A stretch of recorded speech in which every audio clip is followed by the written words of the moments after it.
Esta semana, en Lengua y Literatura octavo básico, clase 28 de agosto, llevamos en la semana 21, tenemos como objetivo el formular una interpretación de textos literarios leídos a partir del análisis de sus elementos formales.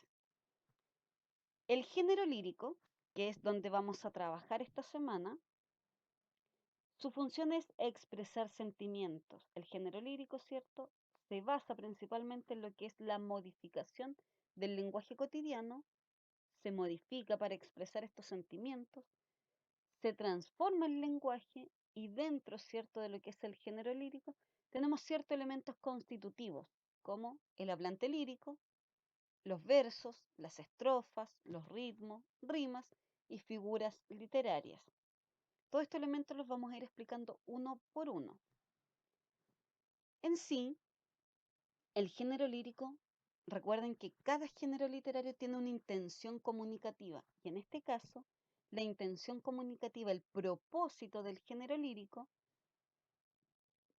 es transmitir emociones, sentimientos y visiones personales. ¿Para qué?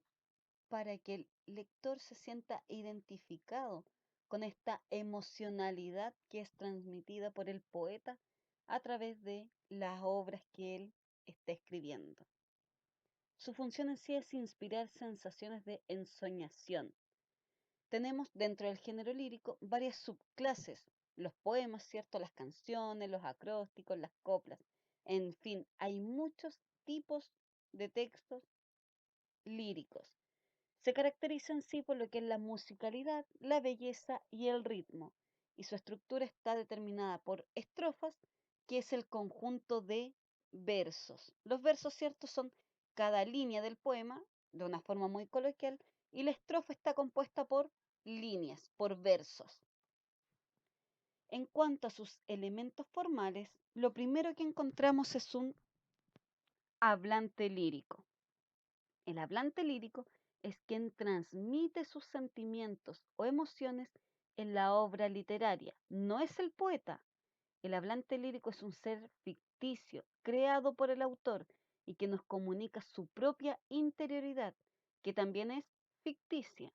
A través de la lectura de la obra lírica se puede determinar distintos aspectos del hablante. Por ejemplo, si es hombre o mujer, cómo es, y para expresar su supuesto mundo interior, el hablante puede adoptar diferentes actitudes líricas.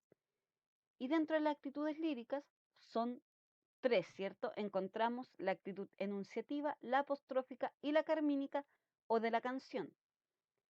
Cada vez que en un poema ustedes identifiquen que el hablante se expresa mediante un tono narrativo, descriptivo, intentando mantener cierta objetividad, es porque está empleando la actitud enunciativa. Si por otra parte interpela a alguien, se expresa hacia un tú, ¿cierto? Como una especie de diálogo, es la actitud apostrófica la que está predominando. Y si es que el hablante habla de su interioridad anímica, de cómo se siente, de su sentir, de su emocionalidad, es la actitud carmínica o de la canción la que está siendo empleada. Entonces, el hablante lírico es un ser ficticio que se va a expresar, ¿cierto?, mediante lo que es la obra literaria, el poema en este caso. Y para expresarse, este hablante lírico puede adoptar tres actitudes: enunciativa, apostrófica o carmínica. Si describe algo, enunciativa, o si es que relata algo. Si es que interpela a alguien, si es que se dirige a un tú, apostrófica, y si es que habla de cómo se siente, es la carmínica. El tipo de rima. Tenemos tres tipos de rima. La asonante es cuando se repiten los sonidos vocálicos a partir de la última sílaba acentuada. Por ejemplo, sueño en rima asonante va a rimar, ¿cierto?, con las palabras que en su sonido vocálico a partir de la última sílaba acentuada sea similar a sueño. ¿Cuál es la sílaba tónica? La E. Y si riman solo las vocales, las palabras que rimarían debieran tener en la última sílaba, ¿cierto? La E y la O, independiente de la consonante, solo vocales. Sueño, beso, cuento, celo. ¿Qué otra palabra rimaría con sueño en cuanto a rima asonante? La rima consonante, por otra parte, también es la repetición de los sonidos, pero es de todos los sonidos, vocales y consonantes, a partir de la última sílaba acentuada. Viento. ¿Cuál es la sílaba acentuada? Ento, ¿cierto? Por lo tanto, los términos que riman consonantemente con viento son ciento, cuento, ciento. Ciento de centenar y ciento de sentir. ¿Qué otras palabras rimarían consonantemente con viento?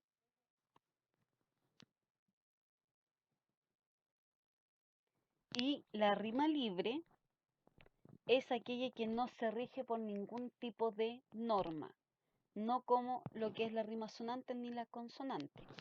El siguiente elemento, que forma parte de los elementos formales, y cuando nosotros hablamos de elementos formales, estamos hablando de elementos de la forma de un determinado género literario. En este caso es el lírico. El temple de ánimo es la emoción o estado de ánimo que se puede percibir en el poema a través de lo expresado por el hablante lírico en el poema, valga la redundancia, y se puede descubrir buscando las palabras claves y pensar qué representan. Por ejemplo, una rosa dañada puede representar lo que es tristeza o pena. El motivo lírico es el objeto o la idea presente en una determinada composición poética. Es la idea o concepto que representa lo más importante del mensaje, siendo por lo general un sustantivo abstracto. Y cierto se refiere, en pocas palabras, al sentimiento que surge a partir de ese estado anímico y de la circunstancia.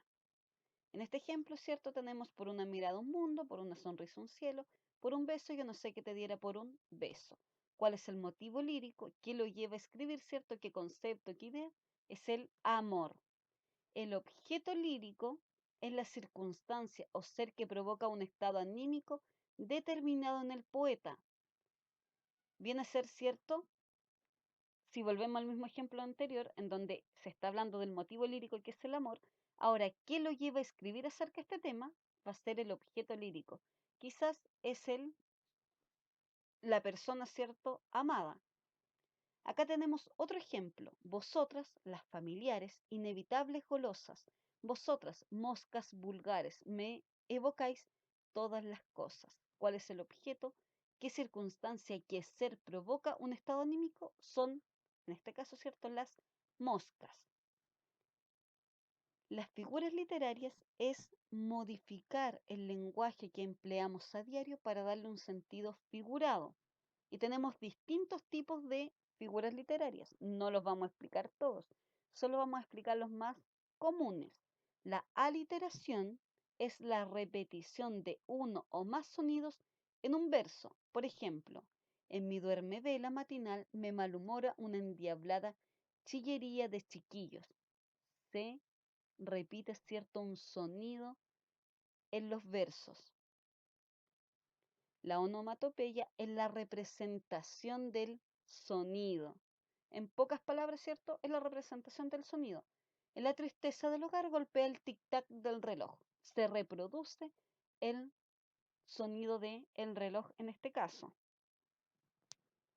El hiperbatón es una modificación sintáctica del orden lógico de una oración. Ejemplo, a Dafne ya los brazos le crecían y en luengos ramos envueltos se mostraban. En verdes hojas vi que se tornaban los cabellos que el oro oscurecían. Es como el hiperbatón, ¿cierto? Si nosotros lo asociamos con algo que regularmente vemos en las guerras de las galaxias, ¿cierto? Tenemos este personaje Yoda. Yoda utiliza el hiperbatón para comunicarse. Altera el orden sintáctico correcto de una oración. La anáfora es la repetición de una palabra, ¿cierto? Al inicio de cada verso. Ya vienen las golondrinas, ya viene la golonfina, ya viene la golondrina, ya viene la goloncima. Se repite, ya viene. La antítesis es contraponer dos elementos, ¿cierto?, que son contrarios entre sí. Por ejemplo, eres como la rosa de Alejandría, que se abre de noche, se cierra de día. Aquí tenemos, ¿cierto?, una oposición entre juicios. El que se abra de noche, ¿cierto?, y se cierra de día, cuando lo correcto, en el fondo, sería que se abra de día y se cierre de noche, como ocurren con algunas flores. La metáfora es una especie de comparación, de relación causal, ¿cierto?, pero sin el nexo comparativo. Eres un sol, una metáfora. Es una libertad encarcelada, una metáfora. Ahora, si dijera eres como un sol, es una comparación.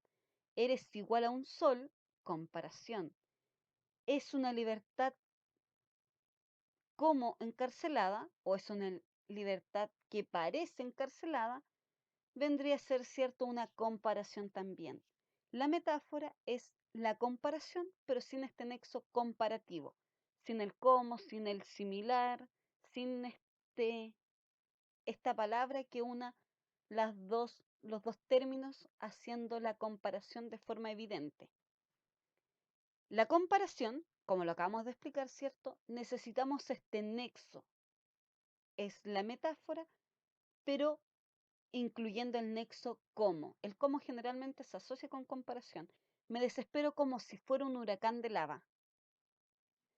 Me desespero tal cual un huracán de lava. Ese tal cual también vendría a ser una comparación.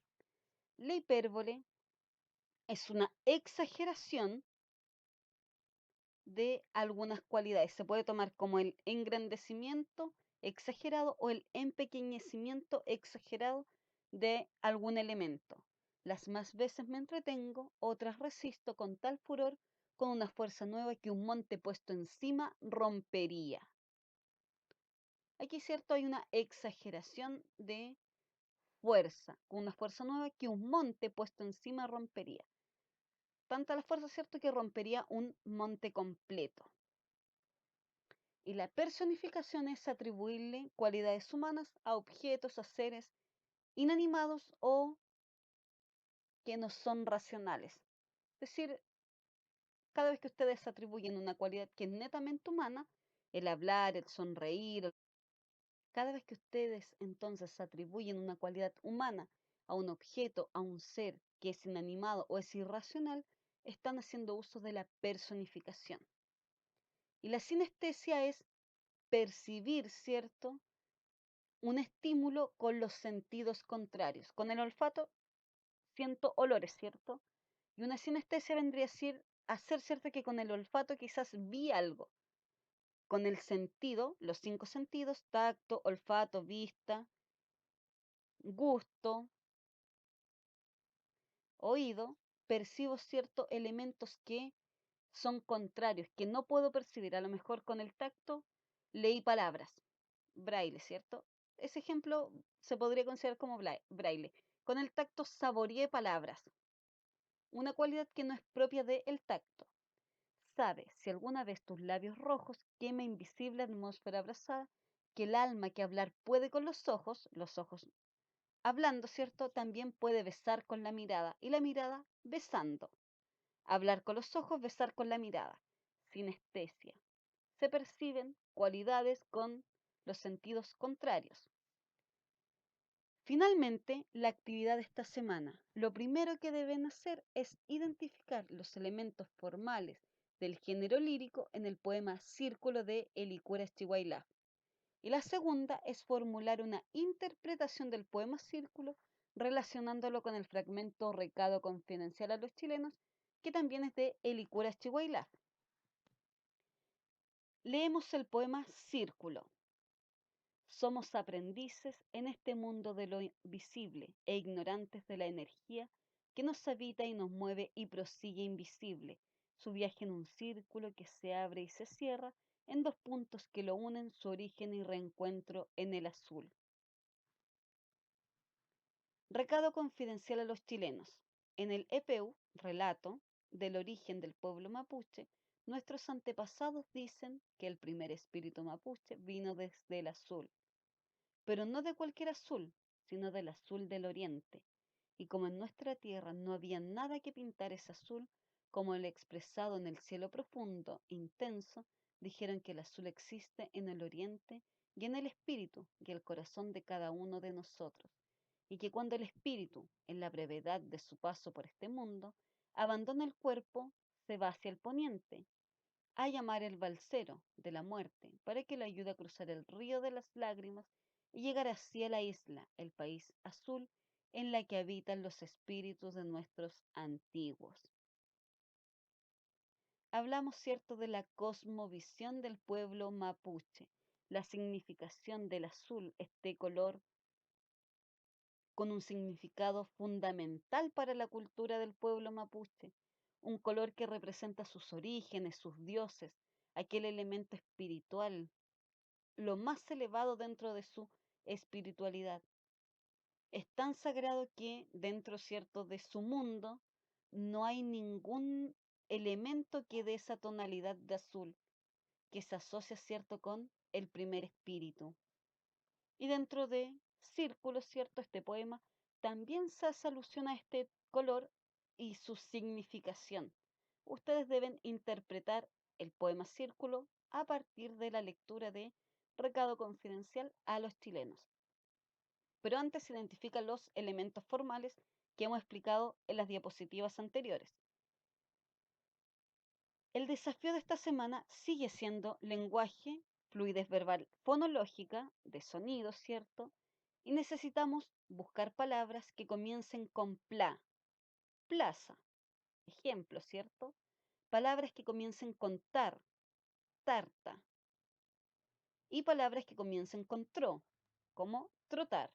Necesitamos 7 palabras más que ustedes en la clase vía Skype, que es de 12:55 a 13:25, me van a ir diciendo.